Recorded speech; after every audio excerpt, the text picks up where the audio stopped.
귀하신 하나님의 말씀은 열왕기하 2장 19절에서 25절입니다. 어저께 엘리야가 승천한 장면을 목격했습니다. 엘리야는 이 땅을 떠나면서 엘리사라고 하는 믿음의 사람을 남겼습니다. 이 땅에 남겨진 엘리사를 통해서 하나님께서는 새로운 일을 행하셨습니다. 엘리야는 하나님의 쓰임받았던 사람이지만 이 땅에서 인간의 족적을 남기지 않았습니다. 오직 하나님의 하신 일만 드러냈고 자신의 연약함만을 드러냈습니다. 자, 엘리야는 우리와 성경이 같은 사람이라고 우리 야고보서 5장 17절에 이야기했습니다. 그가 비 오지 않기를 위해서 간절히 기도한즉 3년 6개월 동안 비가 오지 아니하였고 다시 기도한즉 하늘이 비를 주고 땅이 열매를 내었다라고 했습니다. 우리가 지금까지 보면서 엘리야의 연약한 부분을 보았죠. 엘리야는 이세벨을 두려워해서 도망을 쳤습니다. 그리고 자기 종을 하루길 정도 남겨놓고 더 깊은 광야로 들어가서 죽을 준비를 했던 사람입니다. 어저께도 어떤 정치인 한 사람이 자살해가지고 아주 우리나라 사회에 큰 파장을 일으키는데 자살은 우리 예수 믿는 사람으로서 절대로 해서는 안 됩니다. 자, 근데 엘리야는요, 하나님 앞에 기도할 때 나를 죽여주십시오. 자, 이런 기도를 했던 사람입니다. 자, 이런 사람이었지만 하나님이 그를 붙들어 주셔서 그를 통해서 수많은 이적과 기사와 표적을 행하셨습니다. 자, 하나님은 자신의 영광을 다른 이와 나누지 않습니다. 이사야서 42장 8절 내 이름은 여호와이니 이는 내 이름이라 내 영광을 다른 이에게 내 찬송을 우상에게 주지 아니하리라 그랬습니다. 자, 그래서 하나님은 질투하는 하나님이십니다. 예수 잘 믿는 사람이 점을 보거나 예수 잘 믿는 사람이 딴 데를 가면 하나님은 질투하십니다. 자, 하나님이 질투하시는 것은 질투가 원래 본 모습이 아니라 그곳에 간 그 영혼이 팔려나가서 나중에 영원한 지옥에 떨어져서 고통을 받기 전에 돌이키게 하시려는 하나님의 마음의 표현인 것을 우리가 알 수가 있습니다. 자, 엘리야는 하늘로 올라갔습니다. 그리고 옷이 떨어졌습니다. 자, 그 옷을 집어들고 엘리사가 다시 요단강으로 돌아옵니다. 그 옷을 가지고 요단강 물을 치니까 요단강이 좌우로 나눠졌습니다. 자, 이 모습을 지켜보고 있는 사람들이 있었습니다. 바로 선교사 후보생들이었습니다. 이 사람들이 50명 정도 되었는데 엘리야가 했던 똑같은 행동을 엘리사가 하는 행동을 보고 엘리사에게 머리를 이렇게 숙이게 되죠. 영적인 권위를 엘리사에게 주게 됩니다. 자, 그리고 엘리사가 머물렀던 장소가 여리고 성입니다. 자, 근데 여리고 성 전체에 물이 좋지가 않아서 포도가 익기 전에 떨어졌어요. 무화과 나무 열매가 이렇게 푸르댕댕할 때 익기 전에 떨어졌어요. 대추야자 나무가 이렇게 푸른색일 때 떨어졌어요. 그래서 이거를 엘리사에게 부탁을 하게 됩니다. 이때 엘리사가 했던 일이 무엇입니까? 소금을 가져오라고 그러죠. 그리고 이것을 물 근원에다가 갖다가 주라고 그럽니다. 그때 물 근원이 고침을 받아서 일찍 떨어지는 과일이 얻게 되고 그리고 그 때문에 죽는 사람이 얻게 되더라. 자, 두 번째 엘리사의 표적은 여리고 물을 고치는 것이었습니다. 자, 세 번째가 중요한데요. 엘리사가 대머리였던 것 같습니다. 바울도 대머리인 걸로 알려져 있습니다. 자, 근데 하나님이 쓰시는 사람을 아이들이 와가지고 조롱하고 비웃고 판단하기 시작했습니다. 대머리여 올라가라. 대머리여 올라가라. 이렇게 비방하고 판결했어요. 자, 이때 엘리사가 그들 향해서 저주의 말을 퍼부었습니다. 그랬더니 암곰 2마리가 나와서 아이들을 죽였는데 40명이나 찢김을 당했다라고 이야기합니다. 자, 우리 한번 성경 살펴보겠습니다. 19절 먼저 보겠습니다. 19절 다 다 같이 읽어봅시다. 시작. 그 성읍 사람들이 엘리사에게 말하되 우리 주인께서 보시는 바와 같이 이 성읍의 위치는 좋으나 물이 나쁨으로 토산이 익지 못하고 떨어지나이다. 20절입니다. 엘리사가 이르되 새 그릇에 소금을 담아 내게로 가져오라 하매 곧 가져온지라. 21절. 엘리사가 물 근원으로 나아가서 소금을 그 가운데에 던지며 이르되 여호와의 말씀이 내가 이 물을 고쳤으니 이로부터 다시는 죽음이나 열매 맺지 못함이 없을지니라 하셨느니라 하니. 아멘. 자, 소금물을 던졌지만 자, 결국에는 이걸 통해서 누가 고치신 겁니까? 하나님이 고치신 것입니다. 하나님께서는 열매 맺지 못하는 것을 고치시는 분이 하나님이 되시는 줄로 믿습니다. 자, 우리 자녀들이 열매 맺고 또 우리 삶 속에서 열매 맺게 하시는 분은 하나님이시죠. 자, 우리 주님이 말씀하십니다. 요한복음 15장 5절. 나는 포도나무요 너희는 가지라. 그가 내 안에 내가 그 안에 있으면 사람이 열매를 많이 맺나니 너희가 나를 떠나서는 아무것도 할 수 없다라고 그랬습니다. 자, 지금 이 사순절 네 번째 주간을 지나고 있습니다. 앉으나 서나 누구나 깨어 있든지 우리는 예수 믿고 예수님 안에 거해야 될 줄로 믿습니다. 예수님을 떠나서는 아무것도 할 수 없습니다. 예수님만이 뿌리로부터 우리에게 생명을 주시는 분이고 우리 가지를 통해서 열매를 맺게 하시는 분이 주님이 되시는 줄로 믿습니다. 자, 그 다음에 이 엘리사가 여리고에 있다가 갔던 곳이 베델입니다. 자, 베델을 보겠습니다. 23절입니다. 다 같이 읽겠습니다. 시작. 엘리사가 거기서 베델로 올라가더니 그가 길에서 올라갈 때에 작은 아이들이 성읍에서 나와 그를 조롱하여 이르되 대머리여 올라가라 대머리여 올라가라 하는지라. 네. 자, 엘리사를 향해서 대머리라고 하면서 비웃고 조롱하고 비판하고 판단했습니다. 이 일로 앙콤이 2마리나 나와서 42명의 아이들이 죽임을 당하게 됩니다. 무서운 일이죠. 저는 이 말씀을 읽으면서 약간 이렇게 생각해 봤습니다. 자, 이 하나님이 쓰는 사람을 향해서 대머리라고 하는 것도 나쁜 거죠. 자, 근데 이 말했던 아이들이 어린 아이들이란 말입니다. 어린 아이들, 작은 아이들이라고 성경에 표현했어요. 자, 근데 엘리사가 하는 행동이 저주를 했습니다.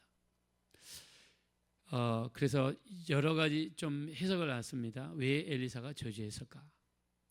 자, 근데 우리가 이 주의종들도 보면은요, 목회하는 스타일이라든가 부흥하는 스타일이 다 달라요. 옛날에 우리 그 신인균 목사님 같은 경우 부흥할 때 보면요, 가만히 서 있지를 않습니다. 막 여기로 뛰어가셨다가 저기로 뛰어가셨다가 막 갔다 갔다 뛰어가시면서 막 부흥을 인도하세요. 어떤 목사님은 또 부흥할 때 보면은 막 그 자리에 서가지고 막 발딱발딱하게 서면서 목회를 하십니다. 어떤 목사님은요, 옛날에 과거가 이 깡패이셔가지고 이 한울산 기도원 여러분 아시죠? 이찬성 목사님이신가요? 이분은 설교 반절이 욕이에요. 왜요? 이분 전적이 깡패시니까. 그래서 일하시는 사람들의 사역을 보면 다 모습이 다르단 말입니다. 그래서 제 생각에 엘리사가 좀 성격이 불같지 않았을까. 그래서 우리가 어린아이가 이런 이야기 할 때 어떤 목사님들은 참고 지나갈 수도 있을 거 있고 어떤 분들은 그냥 그 자리에서 막 불같이 화를 낼 수도 있고, 그래서 아마 엘리사가 이렇게 이 저주하고 한 것은 아마 이 좀 어떤 성격에 의해서 하지 않았을까. 또 있을 수도 있고 아니면 하나님께서 이렇게 명하러 하실 수 있지만, 자, 중요한 것은 아이들의 비난입니다. 자, 엘리사에게는 대머리. 자, 우리나라의 인구가 5천만이죠. 근데 이 머리숱 때문에 치료를 받거나 고민하고 하는 사람이 1,000만 명이랍니다. 그래서 우리나라 5명 중에 한 사람이 머리카락 때문에 굉장히 힘들어한대요. 자, 대머리라고 한 것은 굉장히 엘리사에게는 상처가 될 수 있는 거겠죠. 자, 그런데 자, 이 아이들이 했던 것은 그 사람의 어떤 약점이나 허물을 붙잡고 비난하는 거죠. 비방하고 비난하는 것입니다. 그 결과가 무엇입니까? 그 결과는 42명의 어린아이들이 곰에 의해서 찢김을 받은 거지요. 자, 여기서 우리가 알 수 있는 포인트는 이거라고 생각합니다. 다른 사람의 약점과 허물을 우리가 함부로 비난하고 판단했을 때 그 결과가 무섭다는 것은 성경의 팩트이고 사실이죠. 자, 다른 사람의 어떤 약점이 있을 때 우리가 그것을 이야기했을 때 굉장히 그 결과가 좋지 않다. 제가 이 과거에 순복음교회를 다닌 적이 있었는데요. 조영규 목사님이 하루는 이렇게 설교를 하시는데 머리가 너무너무 반짝반짝하더라고요. 그래서 제가 저희 집사람한테 좀 약간 판단을 했습니다. 오늘따라 목사님의 대머리가 너무너무 빛나고 반짝반짝한다. 그러면서 약간 판단하듯이 이야기를 했습니다. 자, 근데 그렇게 하고 나서 제 마음이 굉장히 찔렸는데요. 나중에 여기 이 열왕기하 2장을 보고 나서 대머리에 대해서 판단하고 정죄한 것이 성경에 나와 있더라고요. 그래서 한때 이것 때문에 마음이 힘들고 어려워서 회개를 기피한 적이 있습니다. 자, 성경에서 금하는 게 있습니다. 그게 뭐냐면 형제를 비방하거나 비판하는 것에 대해서 주님이 아주 강하게 말씀을 하셨습니다. 자, 우리가 마태복음 5장은 예수님이 사역을 시작하시면서 했던 첫 번째 설교이죠. 우리가 산상수훈이라고 이야기합니다. 자, 5장 22절에 보면 이렇게 말씀하시죠. 형제에 대하여 노하는 자마다 심판을 받게 되고 형제를 나가라 하는 자는 공회에 잡히게 되고 형제를 미련한 놈이라 하는 자는 지옥불에 던져지게 되리라 했습니다. 자, 형제는 우리 예수 안에서 예수 믿은 사람들. 우리가 교회 다니면서 교회 집사님에게 내가 노했어요. 그 사람은 심판을 받게 된다. 형제에 대해서 라가라는 자. 자, 라가는 아람어입니다. 아람어로 우리가 미련한 놈이라는 뜻이에요. 다른 말로 하면 골빈 놈, 멍청한 놈.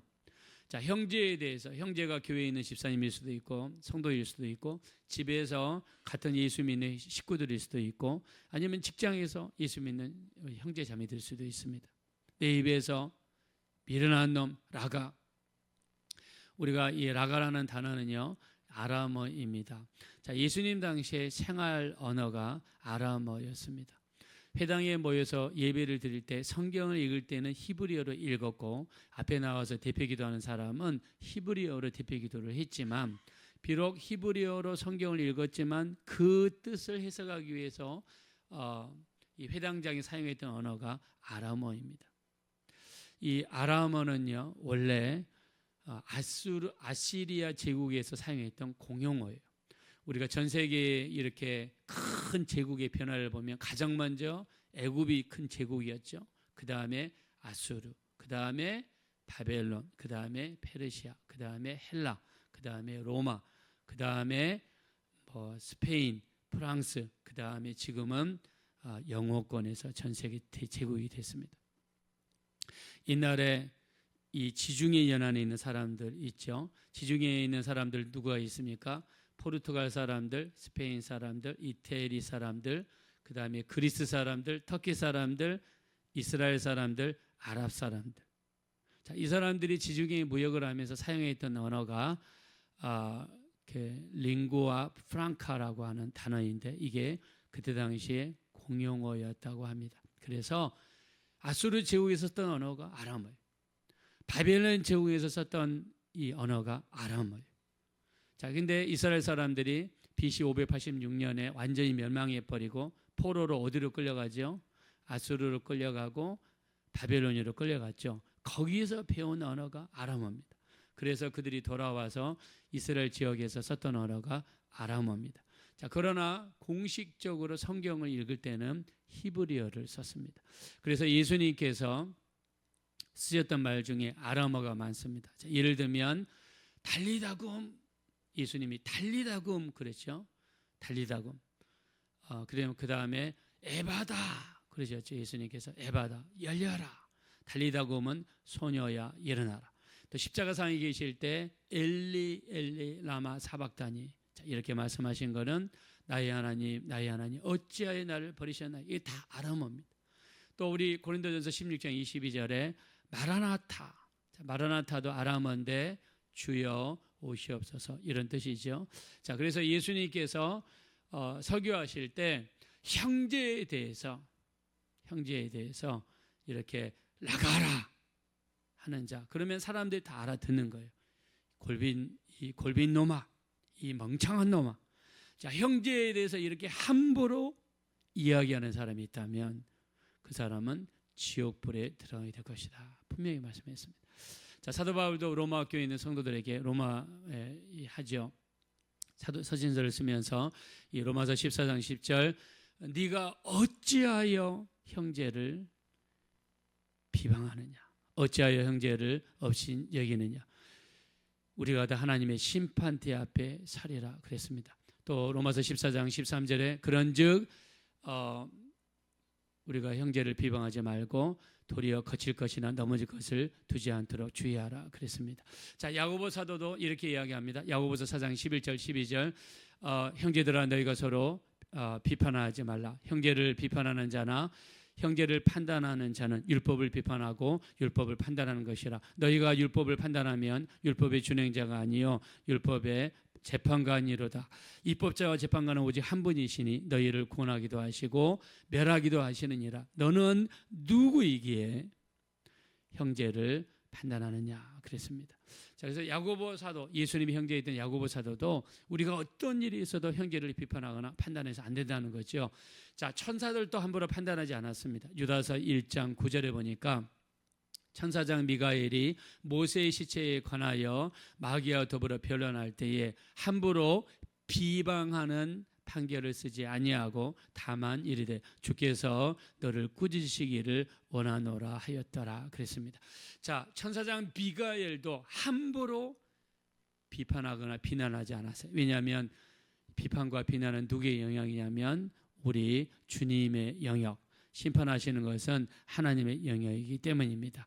그래서 우리 주님 말씀하십니다. 마태복음 7장 1절에 이렇게 말씀하시죠. 너희가 비판을 받지 아니하려거든 비판하지 말라.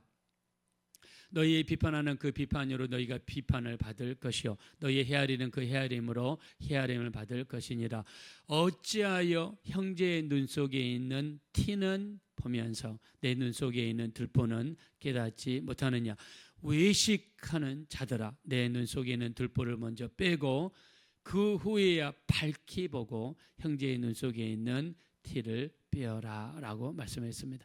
자, 우리 눈 속에 있는 들보가 있어요. 들보는 건축 현장에 쓰는 건축 자재입니다. 자, 형제의 눈 속에 있는 티는 영어로 더스트입니다. 먼지입니다. 형제의 눈 속에 있는 그 조그마한 먼지를 보면서 비판하고 판단하고 정죄하면서 자기 눈 속에는 들보가 있는데 그걸 보지 못한다라고 성경에 말씀했습니다. 우리 다른 사람의 약점을 보고 판단하고 정죄하고 비웃고 조롱하는 행위가 오늘 엘리사 사건을 통해서 그 결과가 얼마나 무섭다고 하는 것을 성경에서는 말씀하고 있습니다. 곰이 나타나서 찢을 정도의 무서운 결과입니다. 우리 형제를 비난하고 형제를 판단하는 거 자제하셔야 됩니다. 너는 누구이기에 형제를 판단하느냐 말씀하신 것처럼 우리는 형제를 비판할 것이 아니라 세워주고 사랑하고 존중해 줄 수 있는 그런 믿음의 사람들이 되셔서 주의 말씀에 거하시는 모두가 되어지시기를 예수님의 이름으로 축원드립니다. 이 시간 기도하실 때 우리 마지막 때 다른 사람의 약점이나 허물을 보고 판단하고 정죄하고 비방하고 흉보지 않게 하시고, 자, 그런 삶을 살았다면 우리를 용서해 주시고 이제 다른 사람의 눈에 있는 티는 보지 말고 내 눈 속에 있는 들보를 보고 먼저 회개할 수 있는 우리가 되게 해달라고 합심으로 간절히 기도하겠습니다. 허락하시고자 아버지 하나님 진심으로 감사합니다. 우리는 이 세상 살면서 다른 사람의 허물이나 약점을 볼 때마다 판단하고 정죄할 때가 많습니다. 우리 하나님 우리를 불쌍히 여겨주십시오. 우리를 공의히 여겨주십시오. 우리 하나님이시여 우리가 다른 사람을 판단하고 정죄하지 않게 하십시오. 형제를 우리 판단하는 형제에 대해 노하는 자마다 심판을 받게 되고 형제에 대해서 라가라는 자는 공의의 자피가 되고 형제에 대하여 미련한 놈이라 하는 자는 지옥불에 던져지게 되리라 그랬습니다. 너희가 비판을 받지 않으려거든 비판하지 말라. 너희의 비판하는 그 비판으로 비판을 받을 것이요 너희의 헤아리는 그 헤아림으로 헤아림을 받을 것이니라. 어찌하여 내 형제의 눈 속에는 티는 보면서도 내 눈 속에는 들보는 보지 못하느냐. 외식하는 자들아, 내 눈 속에는 들보를 먼저 빼고 그 후에야 밝히 보고 형제의 눈 속에는 티를 빼라고 말씀하십니다. 돌아가신 하나님이시여, 우리 속에 들보를 보지 못하는 것을 회개합니다. 우리가 다른 사람을 판단하고 정죄하며 산 것을 회개하오니 우리를 용서하시고 불쌍히 여겨 주십시오.